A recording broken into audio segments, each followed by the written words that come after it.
Howdy friends, I'm Joe, for those of you that don't know, and welcome to another blistering hot summer day on the homestead. Today I wanted to show you what went into building my privacy fence. Actually, it's more like a trash enclosure area, but we'll call it a privacy fence.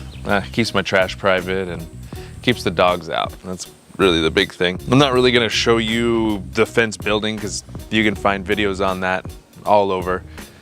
I'm just gonna kind of go over some tips and tricks, some things that I do that are different that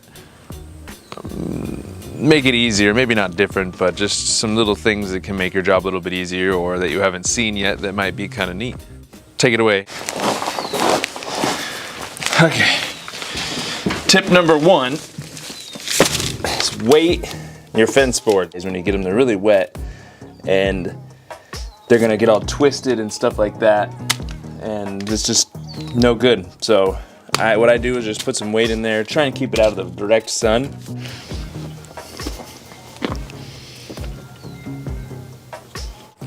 The next tip is kind of just good to have around. You can use it on any sort of project where you're using a post. Tip number two, if you have some bar clamps, take and bar clamp your level onto your post. Or levels. Tip number 2.5, have your wife dig the holes. Pull that. Third tip, cutting a 4x4. This comes in handy anyway. Cutting 4x4, 4x6, cutting posts or beams. This technique I use. When I'm cutting a 4x4, I'll mark 3 sides of the 4x4. Okay. What you doing? And then I start my cut, and I don't take my saw out until I'm finished cutting. Because when you remove the saw, you kind of change your angle, and it just doesn't come out right. So just keep the saw in the board at all times. Wow.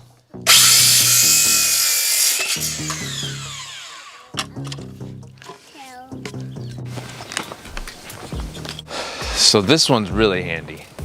These brackets. They are called an FB24Z, made by Simpson Strong Tie. And what they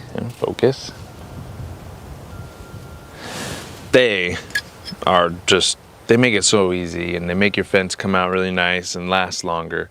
You know what? Take it away, handsome.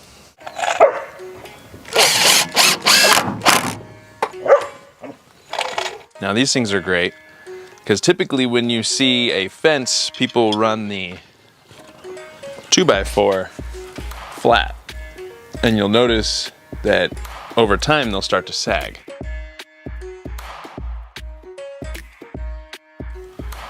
These clips allow you to run the 2x4, I guess you would call it vertically, and a 2x4 has more strength this way than it does this way. That's why like your floor joists are ran vertically rather than horizontally like this, because there's just no meat here to hold.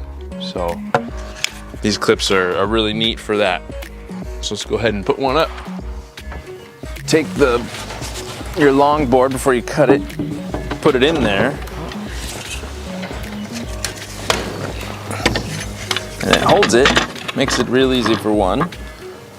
Level it out.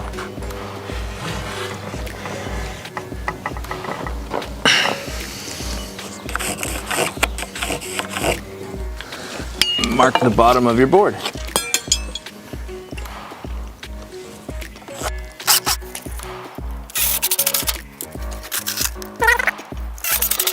Just like that, pretty simple and easy.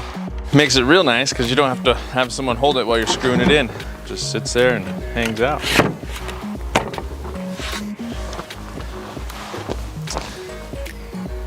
Focus on the screw. There it is.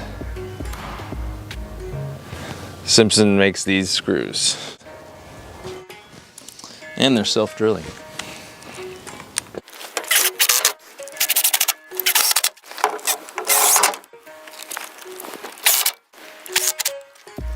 This tip I think it's the coolest thing. I mean, it just really ups the fence game. You know what? Let him take care of it. So if there's one tip that you take away from this, I would hope that this would be the one, because I think this is one of the better things you could do for your fence is this board here. So the way that this works is you put this in, and this will be just about ground level. I'm gonna bring this up a bit with gravel. And then your fence boards butt into that. And what that does is it keeps these off the ground. One, they break, or they're just stuck in the dirt all the time. And you know, like you're weed eating or you're scraping through here and you just kind of beat them up. But this keeps you up off the ground. This will last a lot longer than the fence boards. And it also just kind of gives a clean look. Typically I'll pre-drill, especially when you're so close to the edge.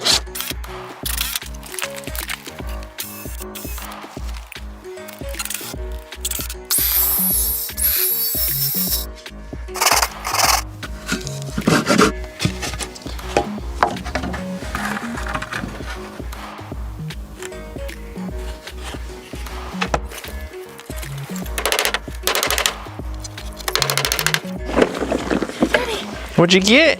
I found some jackpot ones. Let's see, show me, open it up. The ones that are falling down in the creek are the most juiciest ones. Oh dear. There's still a bunch. Blackberries. I'm bite. Yeah, you've been eating them, I can tell. Yeah. Are the puppies eating it? Oh yeah. Okay, Olivia, you're gonna get a stomach ache. That's a delicious one.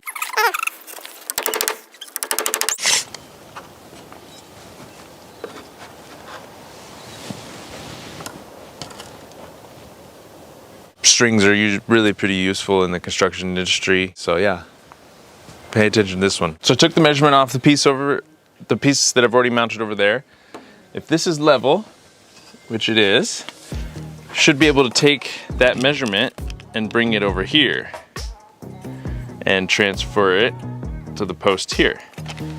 Now that mark there and the top of that fence is level. I'll take a string and run it off the top of that over to here, and that'll give me my height, level height, to cut my my fence boards.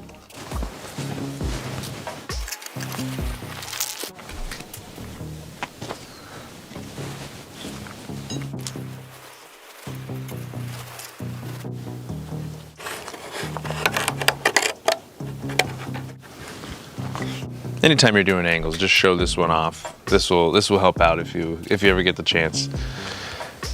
Use it. As you might be able to tell, this board here is sloped following the grade of the ground. And I want to figure out what this angle is so that I can transfer that to my deck boards. So what I'll do is I'll just take a scrap piece of wood. I'm using a lighter colored wood so you can see the pencil. And I'll mark it right along the post on the back.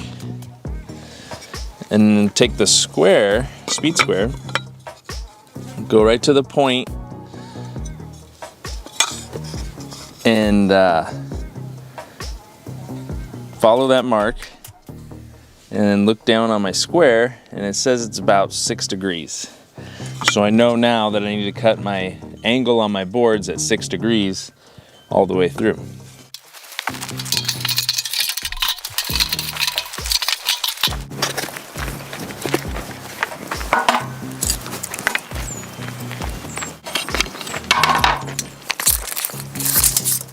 Being that this wood is very green or wet, I know it's gonna shrink over time. So I will measure, I'm gonna go right up against the next board and I'll measure right on the edge of the other board.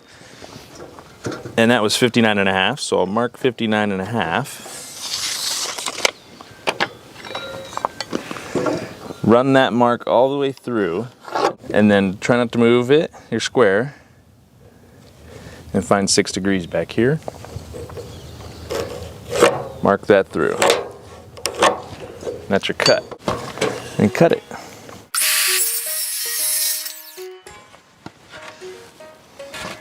And that was long point. This will be my face. And that 59 was long point.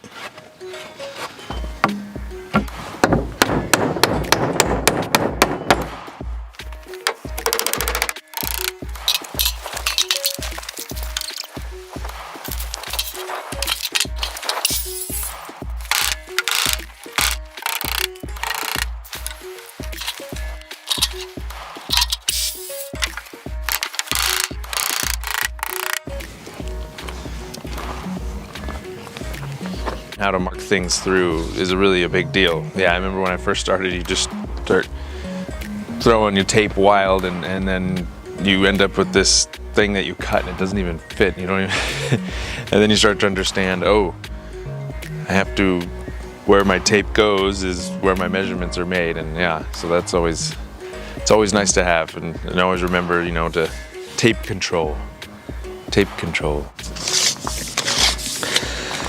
A lot of this has to do with tape control, so you can't just stab your tape anywhere and hope for it. You want to make sure that the edge of your tape that's going to touch the wood is right on the corner there. And measure to the string. You could measure over here, but then you'd be off at an angle and it's not going to give you the correct measurement. So now I'm at 58 and 3/16.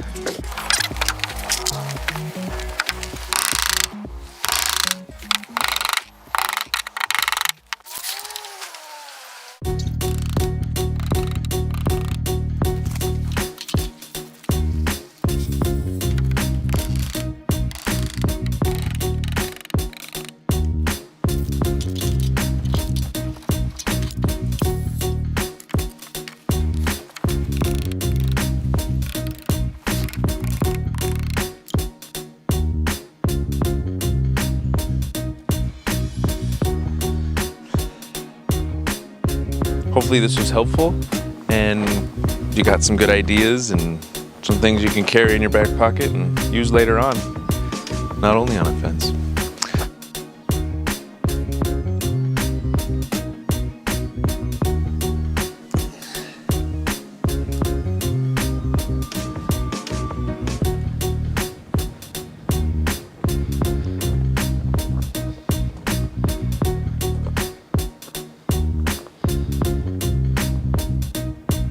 I'm also doing a video on that gate there. I call it the Z gate.